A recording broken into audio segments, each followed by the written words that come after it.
bienvenido a todo el mundo, bienvenidos a todos los que están acá. En esta charla tenemos a Diego. Diego ya es un amigo de la casa, nos ha acompañado en todos, creo que en todas las conferencias, lo vemos, ya es una figurita repetida en todas las conferencias, lo van a encontrar hablando, tocando la guitarra, es un artista también súper completo, podemos tener una sesión de él tocando la guitarra inclusive, o el charango, creo que también me contaron por ahí, algo también raro, diferente. Así que también él está en Nareia, que es uno de los sponsors que tenemos acá que nos acompaña. Y cabe destacar que Nareia, compañía acá de Diego, fueron los creadores de la aplicación de la NetConf de Bay Open, que estuvimos usando los años anteriores, una gran aplicación con muchos usos, la verdad que muy, pero muy bueno. Así que nada, es una persona que sabe mucho y pronto espero que esté con nosotros hablando de F# también. Así que los dejo en compañía de Diego. Todo tuyo, Diego. Como no, muchas gracias. Espero que recuerden darle doble clic a la pantalla ahí que estoy compartiendo, así que para poder empezar, le doy un inicio acá al reloj que tengo para ayudarme con el tiempo. Muchas gracias, Germán, por la presentación. Definitivamente fuiste nombrando ahí cosas lindas que estuvimos viendo con la comunidad. Soy Diego Bonilla, como decía Germán, soy cofundador de Nareia y CEO, también coorganizador de Xamarin UI. Les dejo mi mail por ahí. De Bonilla Nareia es mi Twitter, por ahí me pueden encontrar y los invito a que se sumen tanto a las comunidades o a Nareia también, por supuesto.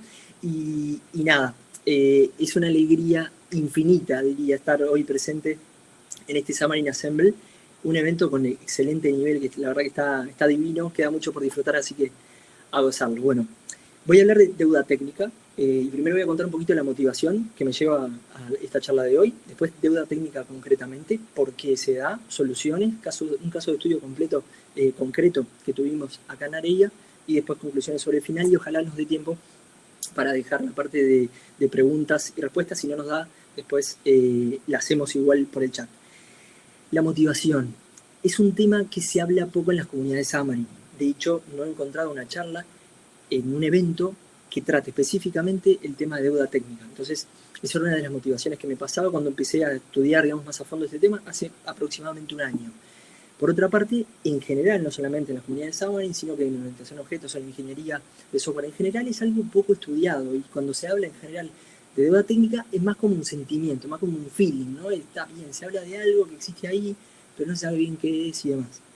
Por otra parte, en Nareia estábamos recibiendo muchos proyectos de terceros, y la primera aproximación al código tenía como respuesta de los desarrolladores que lo estaban viendo, what the fuck, o qué mierda, o por qué, ese tipo de sentimientos, digamos, que también era la motivación de, bueno, hay que trabajar con esto, hay que buscar soluciones, y sobre todos los temas, calidad de vida.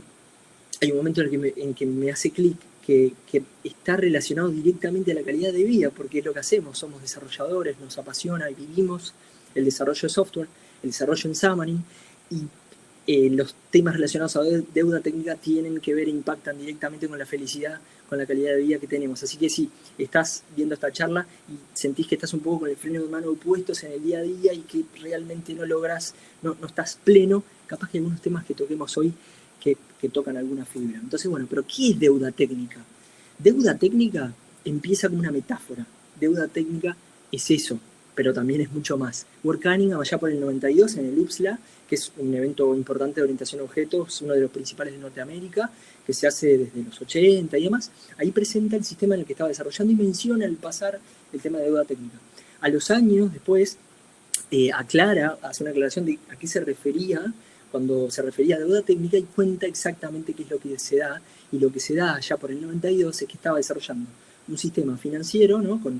Orientado a objetos, en el que estaba convencido que tenía que hacer refactor, y para poder explicarle por qué era importante hacer refactor y rediseñar y corregir esas cosas que ahora se daba cuenta mirando para atrás, que cómo hubiera sido el diseño ideal, ahora mirando con el aprendizaje del tiempo, del negocio concreto, de los requerimientos, de las funcionalidades, es que tenía que explicarle a negocio. Y como era un sistema financiero, qué mejor que explicárselo con una analogía financiera. También comenta él cuando aclara en el video en YouTube. Todas las referencias van a estar sobre el final. Les recomiendo todas las lecturas que están realmente, pero concretamente la de World Cunningham, porque claro, es eso, ¿no? Es a lo que nos enfrentamos muchas veces, tener que hablar con salir del mundo del código y hablar con alguien de negocio. Entonces fue brillante elegir una analogía de justamente lo que conocía este business person, ¿no? Entonces, bueno, concretamente ahí habla de la deuda y lo trata como con intereses y los préstamos y más, y dice, bueno, ahora tenemos que tomarnos un tiempo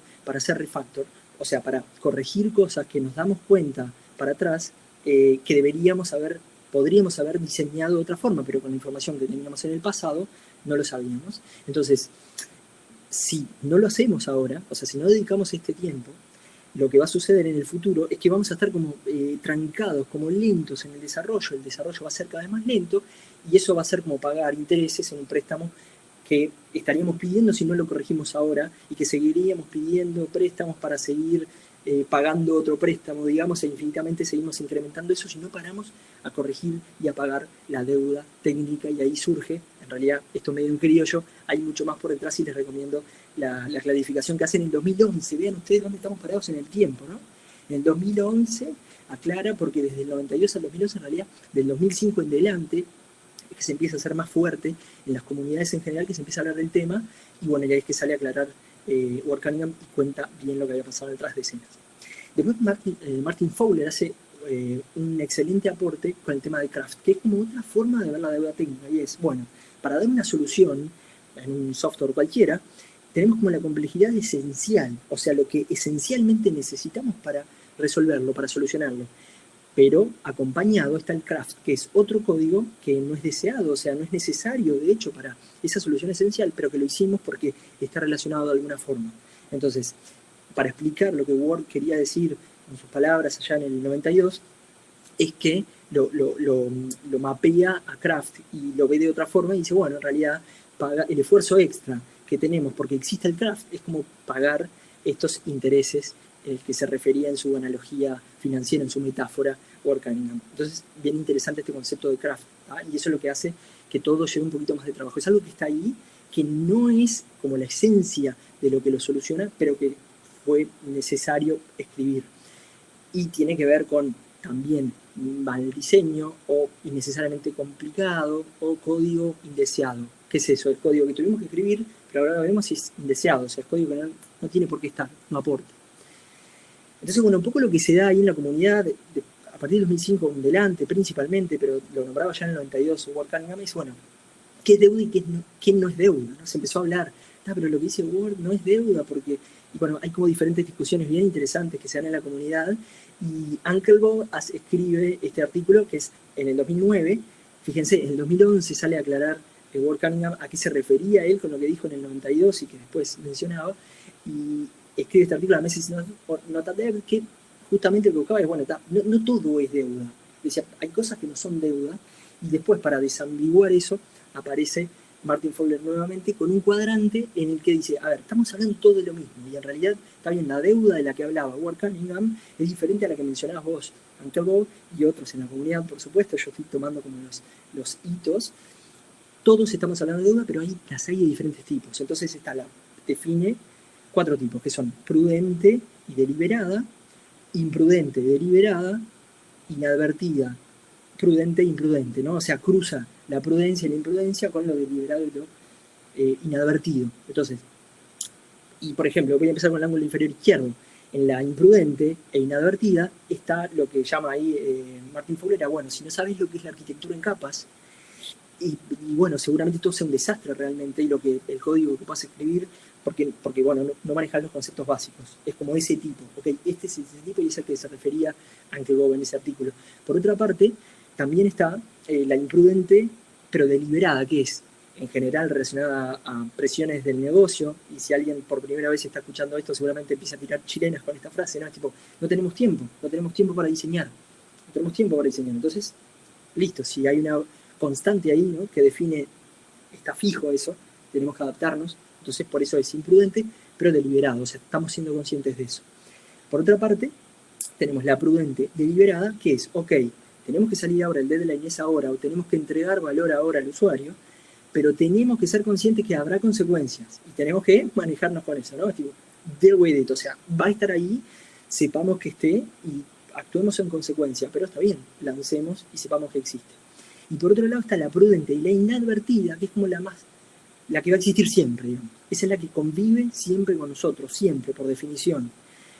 Le pasa absolutamente a todos. A, no sé, a James Montemagno va a generar deuda técnica, porque tiene que ver con esto, con que, bueno, ahora que pasó tiempo y que la solución fue mutando y que los requerimientos se fueron redefiniendo y que voy aprendiendo del código y lo voy mejorando y miro para atrás al momento inicial cuando diseñé y me doy cuenta cuál hubiera sido el diseño ideal. Entonces, ese gap, esa diferencia, esa es la deuda técnica que es prudente, pero es inadvertida, o sea, no tenemos cómo hacerlo porque va a pasar. Lo clave es qué hacemos después con ella. Hay otras contribuciones que voy a pasar rápidamente, pero me detengo a la de McConnell, que es en 2011, donde introduce, bueno, pero pará, estamos hablando, se empezó a hablar mucho de deuda técnica, y dice, ok, pero estamos hablando todos de deuda a nivel de código, pero también está a nivel estructural. O muchas veces se hablaba y se mezclaba. Entonces se para y dice, ok, la deuda técnica relacionada a la estructura, ¿no? Como la arquitectura es ese diseño, o digamos, enfoque de construcción que estoy haciendo en mi arquitectura, en mi diseño, que, ok, va a ser rápido para el tiempo, digamos, en el corto plazo, me va a permitir salir rápido, entregar valor, pero tendrá como consecuencia que el mismo trabajo que haga hoy, en el futuro me va a salir más caro.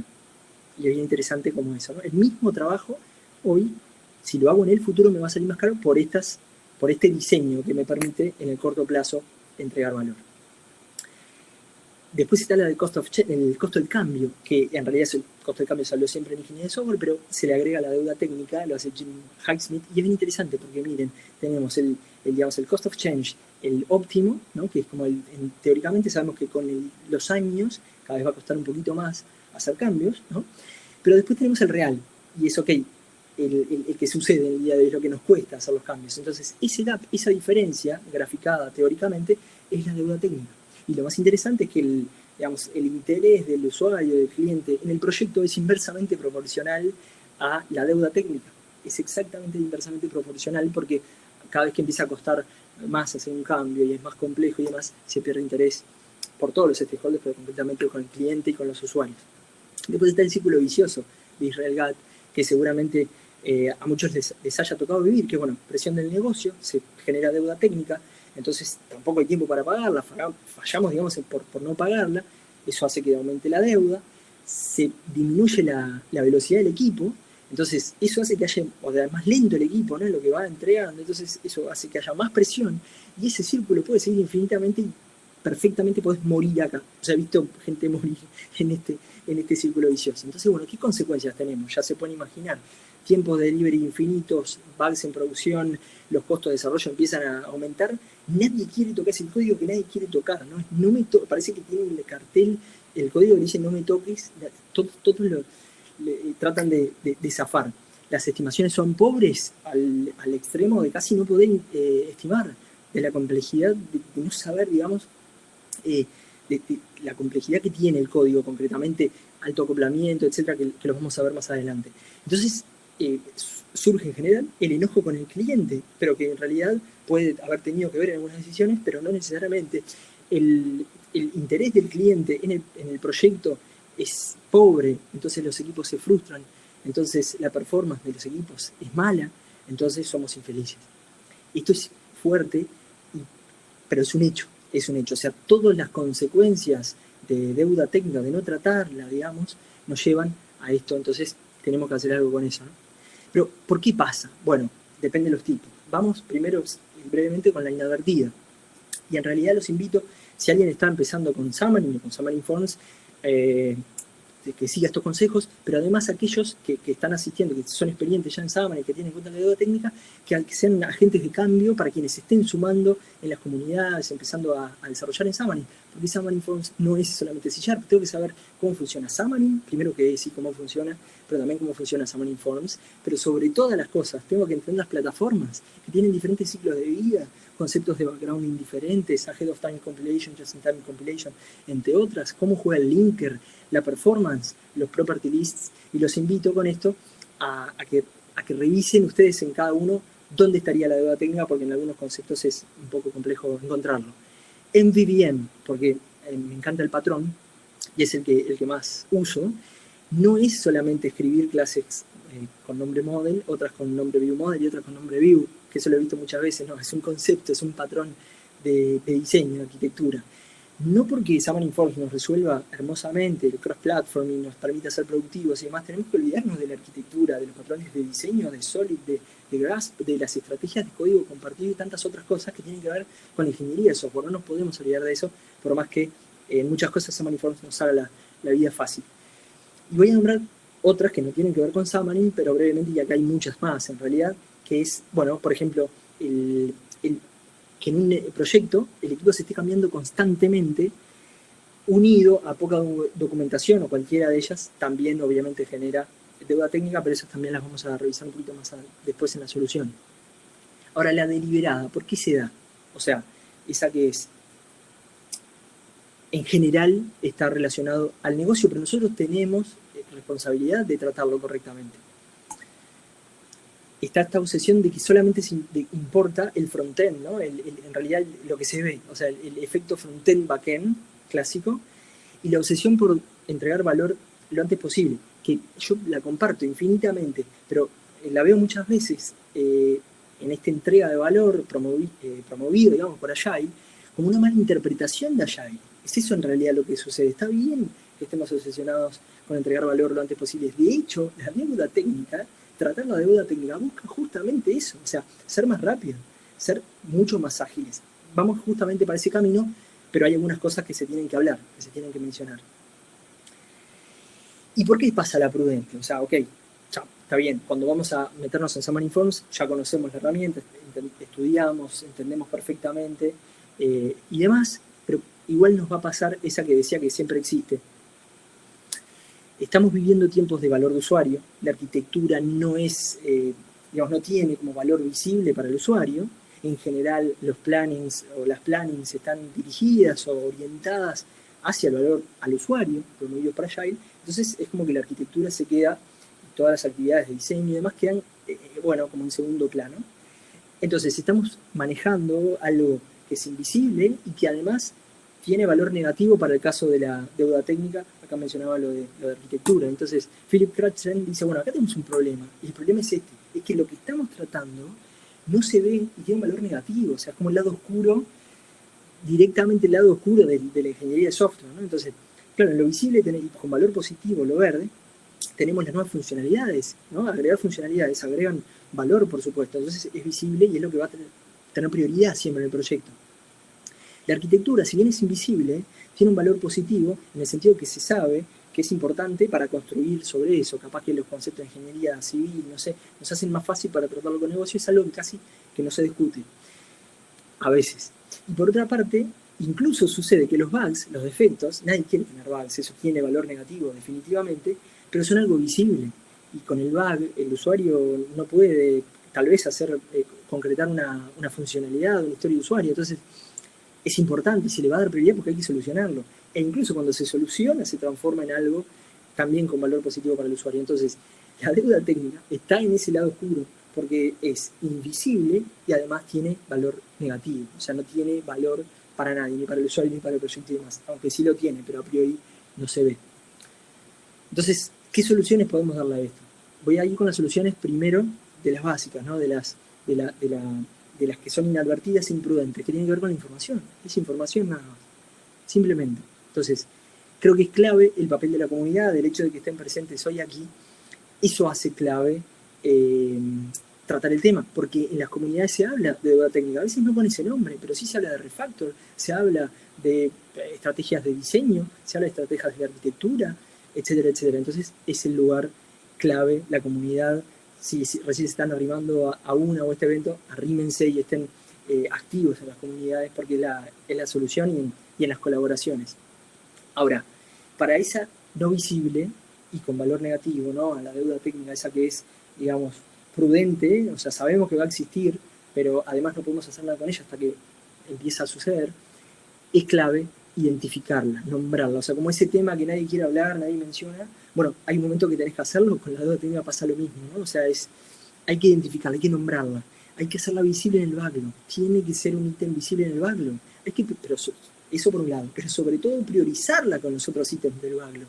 Muchas veces pasa que no sucede, le pasó a un amigo, de hecho, ¿no? O sea, nos ha pasado, ¿no? Queda en el backlog, pero después en esa obsesión de entregar valor, y siempre están ahí, ok, pero siempre están abajo, no se toman. Bueno, hay que priorizarlas con las otras porque son importantes.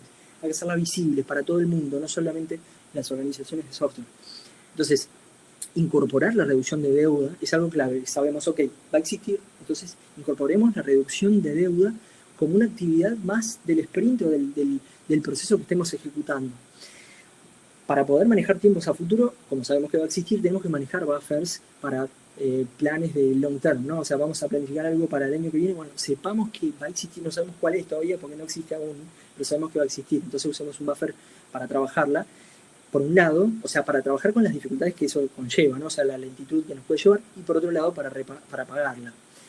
Entonces, lo clave acá es, bueno, definir objetivamente y cuantitativamente la cantidad de deuda técnica, porque así la puedo hacer visible en el backlog, así la puedo hacer tangible, eso es lo clave. Entonces, en Xamarin tenemos, y en ingeniería de software en general también, a nivel de arquitectura y de código, y las vamos a revisar, pero concretamente la solución entonces es, así como los Lannister, hay que pagar, en nuestro caso, nuestra deuda técnica Xamarin, los créditos de la slide para Alex, que fue papá hace poquito de Juanma, un abrazo grande. Entonces, es eso, tenemos que pagar la deuda, tenemos que convivir con ella. A nivel de arquitectura, bueno, es un poquito más difícil de detectarla con tools, que sería lo ideal, con herramientas que nos hagan la vida más fácil. Para mi gusto hay poca investigación al respecto.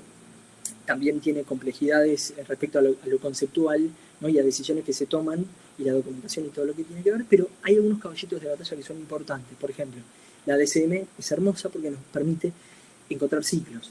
Y por otro lado también está la DMM, que es como un mapeo de la matrix, es una matriz, perdón, de mapeos de dominio. Entonces, estos caballitos de batalla nos permiten igual, pero hay mucho para crecer aún todavía. Fíjense, ¿no? En el 92 se acuñó el término, en el 2005 se empieza a hablar más fuerte, y del 2009 en delante es que un poco explota, pero estamos como recién naciendo con esto. Entonces, la matriz tiene que ver con las dependencias. ¿Y las dependencias qué son? Bueno, justamente un tipo, ya sea un método, un miembro, un namespace, una propiedad, ¿no? Depende de otra y viceversa. O sea, en realidad la dependencia no es A depende de B, siendo, llamémosle tipos, pueden ser métodos, clases, namespaces. Entonces, A depende de B es una dependencia. Y tenemos problemas cuando A depende de B, pero B depende de A, o sea, en los ciclos. En los ciclos tenemos problemas. Entonces, por ejemplo, esto es con la herramienta Independ, pero todas lo hacen. Tenemos, con colores nos ayuda, porque los rojos es en los que tenemos problemas. Los otros colores es ok, hay una dependencia de A a B. Bien, es lo que hacemos. Ahora, cuando está en rojito, empieza a acercarse al rojo, es porque hay una dependencia mutua, ¿no? Y está bien, el caso fácil capaz que es A depende de B, B depende de A, pero también puede pasar que A depende de B, pero B depende de, imaginemos clase, ¿no? La clase A depende de la clase B, y después la clase B depende de otra clase, que depende de otra clase, que depende de otra clase, que depende de otra clase, que depende de otra clase, que depende de A. Esas son las más difíciles de encontrar, pero con estas herramientas podemos verlo. Entonces, las que están más gorditas y más rojas son las que además tienen mayor acoplamiento. Entonces, es una herramienta clave. Podemos navegar, acá no se ve la imagen casi, y vean lo que es eso, ¿no? Pero podés ir navegando y podés encontrar dónde tenés problemas para después poder solucionarlos. Entonces, la DSM va a la misma línea y muestra de otra forma, lo que hace básicamente es un mapeo a nivel de matriz, donde uno elige si lo quiere hacer a nivel de namespace, o a nivel de clases, o a nivel de métodos, o a nivel de propiedades, etcétera, o tipos, cualesquiera. Entonces, concretamente, los mapea, por ejemplo, los namespaces, con todos los demás, todos los que existen con todos los que existen. Por eso es que la diagonal no vale, porque en realidad es uno mismo que se está, está viendo la dependencia con otro mismo. Y esta matriz ve las dependencias. Entonces, si hay un cuadradito, ¿no? O sea, hay una celda que no tiene ningún número, ok, ahí no hay una dependencia.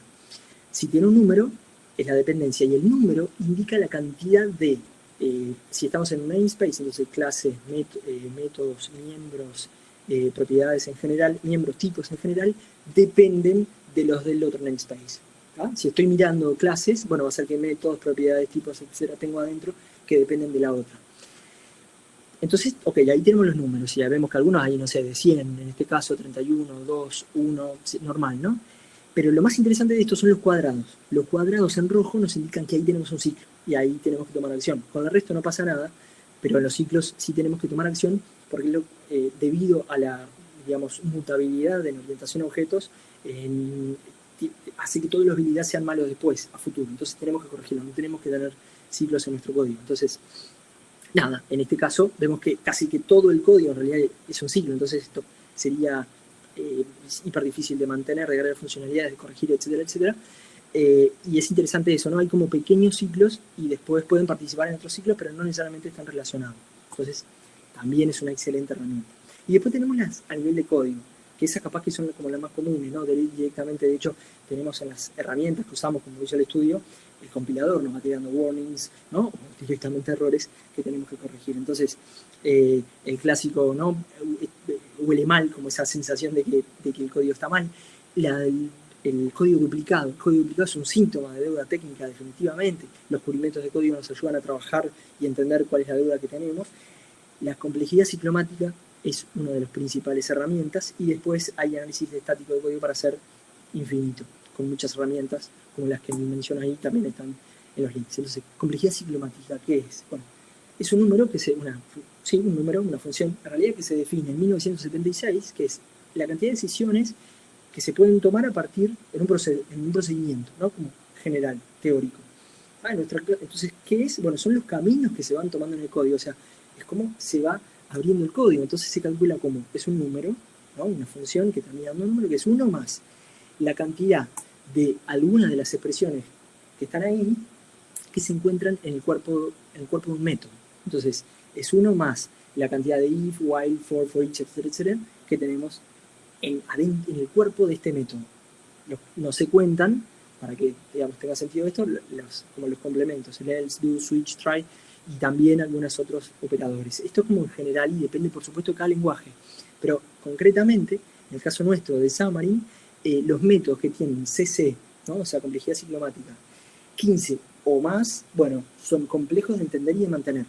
Entonces, ya tenemos que tomar acción sobre ellos, pero se puede convivir con ellos. Son difíciles de entender y mantener, nada más, pero hacen que todo sea un poco más lento.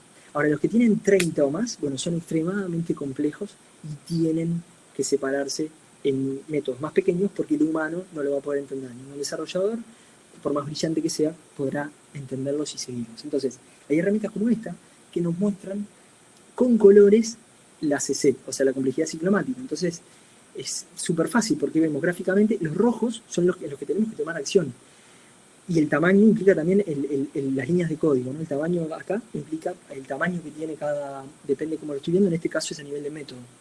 Entonces, los verdes estamos bien, los amarillos, bueno, son esos que son un poco más complejos, pero se puede vivir, los rojos tenemos que tomar acción porque las consecuencias van a ser complicadas. Entonces, bueno, otros motivos, pero también soluciones a la vez, son estos, por ejemplo, las limitantes de Xamarin. Bueno, era algo que en realidad sucedía más en los viejos tiempos, realmente.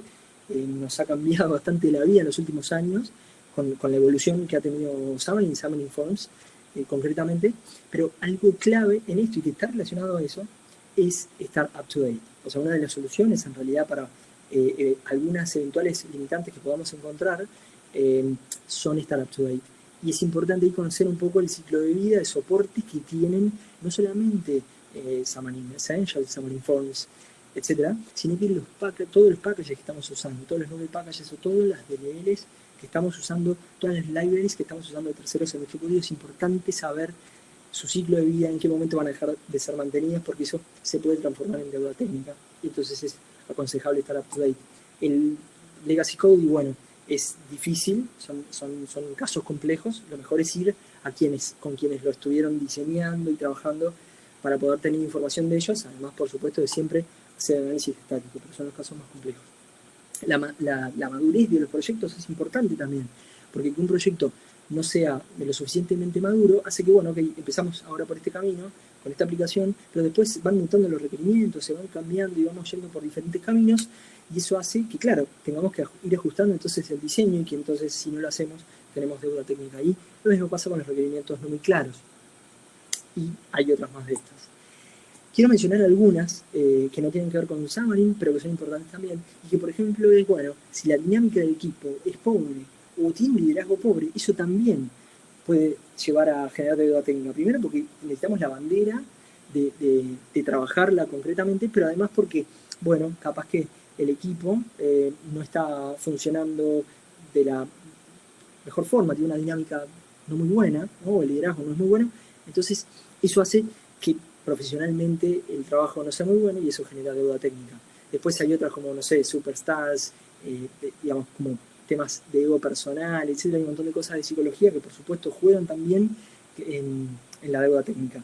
Las pocas transferencias de conocimiento, por supuesto, el budget y cómo implica eso en las decisiones que se toman, la pobre comunicación entre el equipo de desarrollo y negocio, ¿no? Esto es algo que es muy común, ¿no? La comunicación en general es fundamental, pero acá es clave entre el equipo de desarrollo y el negocio. Cambiar las prioridades todo el tiempo, no tener una visión clara, un plano, tener una estrategia, los objetivos no son claros, las prioridades no están claras y se van cambiando. Intentamos hacer felices a todos los usuarios, los tipos de usuarios que tenemos, o sea, a todos los stakeholders y lo demás, no se puede tomar algunas decisiones, eso en general está relacionado a la deuda técnica con la gente que ha estudiado en los años sobre esto. Entonces, un caso de estudio concreto que tuvimos en Areia es un proyecto Summer Informs que recibimos, ¿no? que estaba en producción, y hacemos un análisis. En realidad hacemos un análisis de 3 componentes grandes que tienen que ver con es un proyecto Summer Informs para iOS y Android y también con otras capas de servicios. En este que estoy analizando, que es concretamente el proyecto Android iOS y el proyecto de código compartido, digamos, cuando tomamos acción sobre el proyecto, el rating que le daba, este rating se lo da NTPen, que es una de estas plataformas, da ratings entre A y E. Entonces, está buena esa valoración porque permite, es una forma de ir gráficamente, ¿no? Tipo, entre A y esto y en C. En este caso, de hecho, C estaba como en el medio, pero tenía partes bastante complejas con las que era súper difícil trabajar y que todo hacía que fuera más lento y más complejo. Por otra parte, el porcentaje de incidentes críticos que teníamos era 0,3%, que estos son incidentes críticos, o sea, incidentes que además van a repercutir con alta probabilidad en bugs, de esos que no se saben por qué sucede, etc. Y después los incidentes high son, bueno, incidentes importantes, pero sobre los que se puede trabajar. Entonces ahí tenemos con la diferencia, pasamos de tener un rating C a 1A, después ningún porcentaje de issues críticos, y por otro lado, en los high tenemos algunos con un 0.5 y tenemos ahí, seguimos trabajando para llegar al 0. Después algo que es bastante interesante con la herramienta es también comparando con el tiempo, ¿no? Entonces, por ejemplo, ¿no? Con otra porción del proyecto, perdón, la anterior no lo dije, pero en la anterior la decisión fue no seguir ese proyecto. Entonces la comparación es, bueno, un proyecto que estaba y ahora el mismo proyecto, pero empezado de cero, ¿no? El otro código se tira a la basura. Una decisión fuerte y que está un poco relacionado a eso. No tenés que ir a tratar de obtener información de quienes lo escribieron el código, y si esa información no está, y además todo está complejo, tiene mucha deuda, hay que tomar algunas decisiones fuertes a veces. Pero en el mismo proyecto, pero en los otros componentes, pudimos tomar acciones de ir pagando la deuda con el tiempo. Entonces, este es un caso donde había algunos lugares bastante difíciles de entender, entonces todo la habilidad sería más lentos y peores, y ahora, con el pago de la deuda, logramos a que el código sea legible, esté limpio, y hay un tema no menor, miren la cantidad de líneas arriba, 3.200 líneas tenía este proyecto, lo pasamos a 1.160 líneas, eso, ¿por qué? Bueno, código repetido como una de las principales, pero además en ese refactor de ir pagando y rediseñando mejor con resultados interesantes. Y en el otro componente sucede que, bueno, estaba bastante complejo, pero aún se podía trabajar sobre él, y ahora mejoramos muchos aspectos, pero aún quedan algunos lugares que se ven en rojos y amarillos por trabajar, y eso es lo que estamos trabajando ahora. Entonces, para terminar, algunas conclusiones. ¿Qué es la deuda técnica? Es solamente una metáfora, pero también es mucho más, ¿no? Es en realidad la forma que tenemos de tratar esto que estuvimos hablando hoy, de craft, de eso que nos enlentece, de ese diseño que no fue ideal porque ahora pasó el tiempo y tenemos más información del proyecto, y todo lo que estuvimos hablando hoy. Es importante esta frase que usa Martin Fowler, que es el punto de todo esto, es ser más rápido. O sea, queremos un diseño lindo, un diseño bueno, un clean code, justamente para ir más rápido, para tener mejores habilidades, o sea, para poder agregar funcionalidades, para poder corregir, para poder mantener, para poder escalar mejor. Eso es lo que todos buscamos. Entonces es importante siempre estar hablando de deuda técnica. Siempre va a haber deuda técnica. Tenemos que vivir con eso. Siempre existirá deuda técnica.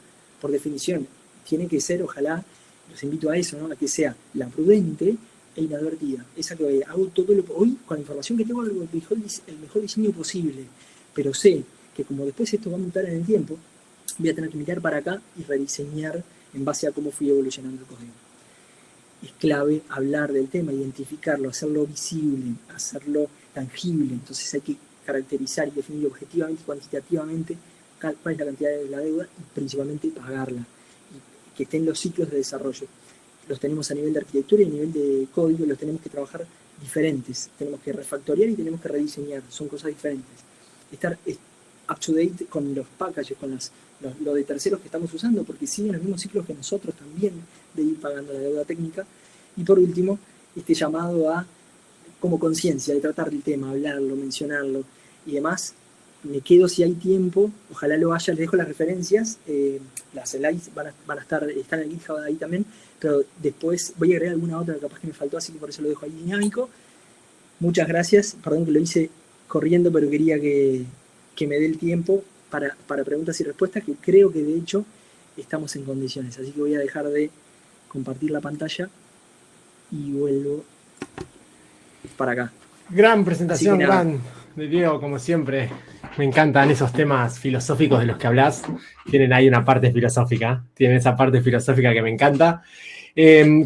La otra sesión ya está arrancando. De todas formas, obviamente, hay tiempo para preguntas. Si hay alguna pregunta en el chat que podamos recolectar, tenés tiempo para responderlas.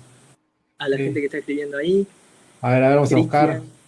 Seba dice que quiere mostrar algo, Eliana, bueno, muchas gracias, Karina, todos los que están por ahí. Mirá que. ¡Oh! Por favor. Esta es la de verdad, la truchada que tenés vos. No, también, me gusta mucho esa. Me gusta mucho esa, y de hecho, es como algo raro, ¿no? Porque me pasa eso. En realidad, vivo muchísimo más C#, pero como aficionado, como digamos, me gustan mucho los conceptos de funcional y la inmutabilidad, y como también eso juega en la calidad, ¿no? Y en los defectos y demás, y la promesa de cero defecto y todo lo que tiene relacionado. Por eso es que Seba me pelea un poco ahí, porque tengo esa misma remera, pero con F#, que justo el podcast que hicimos el otro día salió el tema ahí, pero nada, eso. También me gusta esa remera. O sea, les voy a hacer una propuesta a los dos. Vamos a hacer como ya que es el Submarine Assemble y el tema de los Avengers y todo, vamos a hacer un Civil War entre C# y F#. Ahí ustedes dos supongo que van a ir con F# y yo voy a salir aguantando a C#. Así que les propongo que hagamos eso en algún momento y me voy a la otra sesión, así que te dejo, Germán, ahí cerrando con Diego y respondiendo las preguntas. Genial, dale. Como le dije, está súper invitado, va a estar Diego hablando seguramente en NetVires de F#. Así que los invito a todo el mundo para que se pueda conectar y escucharlo. Y si se copa mucha gente, le vamos a pedir también que se cope con algún taller o algo un poco más en profundidad para recorrer los fascinantes conceptos de la programación funcional, que sin lugar a dudas son necesarios. Sin duda. Creo que, de hecho, un poco las cosas que me pregunto con F# es, bueno, ¿por qué no lo usamos más? ¿Por qué no es más popular? Y eso también son las preguntas que me he hecho y un poco la motivación a las charlas. Sin dudas, o sea, es una forma, es como un mindset diferente y creo que eso es como lo clave, ¿no? Es como que nos cambia la forma de pensar, así como cambia desarrollar pensando en TDD, ¿no? En primero hacer el test y después, bueno, también cambia desde ese punto de vista, es otra forma. Es pensar en funcional, es pensar en funciones, pero es, la verdad, es muy grato. Es un mundo. Sí, ya queda hecha un mundo. Acepto el desafío, por supuesto que estaré ahí. Sí, es coordinar la fecha. Perfecto. Es un mundo de diferencia. ¿Cómo ves Xamarin Forms con F#? Xamarin Forms con F# es brillante. De hecho, está pensado para, o sea, hay mucha. Principalmente, creo que F#, digamos, si venís de C#, te va a costar un poco por lo que decía el cambio de mindset, pero en el caso de la gente, por ejemplo, más matemática o que viene de un lado más teórico, ahí F# es el camino ideal para poder hacer aplicaciones con Xamarin Forms. Entonces ahí el mesh y estos patrones que permiten, bueno, hoy tuvimos la charla con MBU, ¿no? Estos patrones que son como bien para funcional, hacen que puedas escribir en funciones la interfaz. Y que además puedes usar XAML, que es en realidad lo que me gusta a mí también. Entonces es como adaptar el patrón de funcional a la UI y que entonces puedas hacer una aplicación con F#, pero hacer el XAML, que es una cosa que me importaba a mí, ¿no? Hacer el XAML, a mí me gusta escribir el XAML, o sea, crear la UI con XAML. Entonces, ¿Y el eso me XAML, permite. ¿y el XAML es funcional? No. El XAML no es No, funcional. el XAML. No es funcional. Bien, A ver, bien, bueno, bien. te pusiste filosófico en realidad. Capaz que sí, porque de hecho, a ver, estoy uniendo, yo lo que estoy atando son como yo voy a tener el view, voy a tener el update, o sea, tengo algo de funcional, pero en realidad es como hacer XAML normal, como lo hacemos con C#. Claro, pero no es como escribir Elm, HTML en Elm, que es todo No. funcional, que ahí ya no lo banco. Me encanta el funcional, pero Sí. ir a escribir HTML funcional me parece demasiado. Claro, ¿Quién lo mantiene? ¿Quién mantiene eso después? Por Dios, sí, ¿quién mantiene ese sí. código? ¿Buscas un diseñador que sepa funcional para hacerte un header? No funciona. No, por Eso ya eso. me parece demasiado. Es como, claro, es como más o sea, por eso, para el lado más teórico, creo que ahí sí es interesante. Pero bueno, hay casos digamos, de productos hechos. No tengo hay algunos casos bien interesantes que prometo para la NetBites llevarlo, de aplicaciones en producción hechas con F# y con UIs muy bonitas. Pero para mí lo clave sí para poder, digamos, a ver, entra otro tema, ¿no? Yo me gusta hacer XAML o UI con XAML por el tema de dejarlo independiente de los view models y demás. Pero por otra parte, con F# no tendríamos defectos. Y una de las ventajas de MVVM es poder testear el view model aparte de la vista. Entonces, desacoplar eso y testearlo. Digamos, la vista funciona, el botón sabemos que funciona, entonces testeamos el view model. Y no tendría sentido eso en F#. Entonces, es discutible, digamos, filosóficamente o teóricamente, si tendría sentido incluso soportar XAML con F#, porque en realidad podría, pero pasa eso, ¿no? O sea, después es muy complejo, estamos acostumbrados, tenemos mucha gente además que usa la herramienta y sería difícil escalarlo para más adelante. Sin lugar a duda. Brevemente, ¿Sí? por acá creo que había surgido algunas dudas. Yo estaba solo con esta pantalla y no estaba viendo el chat. Bien, Pero si tienen alguna duda y quieren copiarla, ¿qué criterios sigues para clasificar la relevancia de la deuda técnica? Pregunta acá Jorge Rivera. la relevancia, ¿en qué sentido? A ver, ¿es una pregunta que está más arriba? Sí, estamos arriba. ¿Qué criterios sigues para clasificar la relevancia de la deuda técnica? ¿Qué deuda técnica es más importante que otra? Capaz que en la de Event. Yo estaba en la de Session. No, en la de Session está. En la de Session ve está. las preguntas Perdón. de acá. A ver, en realidad quería entender un poquito más, o sea, la relevancia de la deuda técnica. En el sentido del impacto más grande que tenga en que me hace más lento el desarrollo y demás, o podría ser en realidad relevancia porque está relacionada a las partes más core del proyecto, en fin, pero concretamente lo que les recomiendo es eso, es como estar activamente, iteración a iteración, ya sea sprint a sprint, en el caso que se guíen por ese ciclo o el que fuera, pero cada tanto tiempo ejecutar estas herramientas estáticas que ahí permiten ya con esta clasificación de A a E, por ejemplo, que todos la usan, podés entender, bueno, en general cómo estoy, y tengo que estar en A. O sea, lo que siempre tengo que estar en A. No significa que no tenga deuda, voy a tenerla, pero es la deuda manejable, es la deuda que puedo refactorear. Después, en cuanto a, está bien, capaz que se refería cuando mencioné lo de, justo el slide de los que son blocker o graves, digamos, y los que son high. Esa clasificación, hay como estándares y convenciones, digamos, que se respetan en orientación a objetos en general y multiparadigma también, pero no para el caso de Xamarin en particular. En Xamarin en particular sé que ReSharper, NDPen y SonarQube, que es otra, y muchas otras herramientas, la definen ahí y está dada, y cada una tiene la referencia a qué refiere cada uno. Pero las que son críticas son, o sea, digamos, el concepto es, un issue es crítico, sí, tengo que arreglarlo sí o sí. Y tendrá como consecuencia no solamente que sea lento agregar funcionalidades relacionadas a futuro, o corregir defectos, o todo lo que mencionaba respecto a la habilidad, ¿no? Mantenibilidad, flexibilidad, etc. No solamente eso, sino que también hará difícil el hecho de poder, y me perdí un poco en realidad, estaba con el tema de los supercríticos.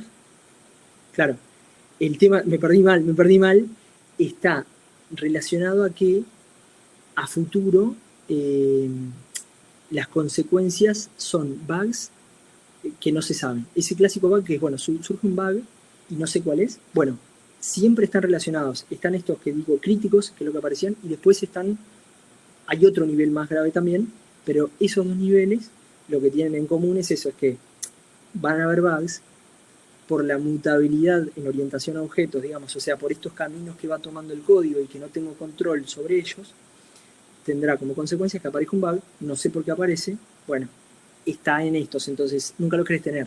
Ese es como el concepto, perdón que me perdí un poquito y después traté de ver, pero concretamente para estos que son, que las herramientas lo ponen como los críticos y los severos, ahí va a estar el otro es severo y crítico, esos dos son los que están relacionados a cosas desconocidas, entonces tenés que solucionarlos.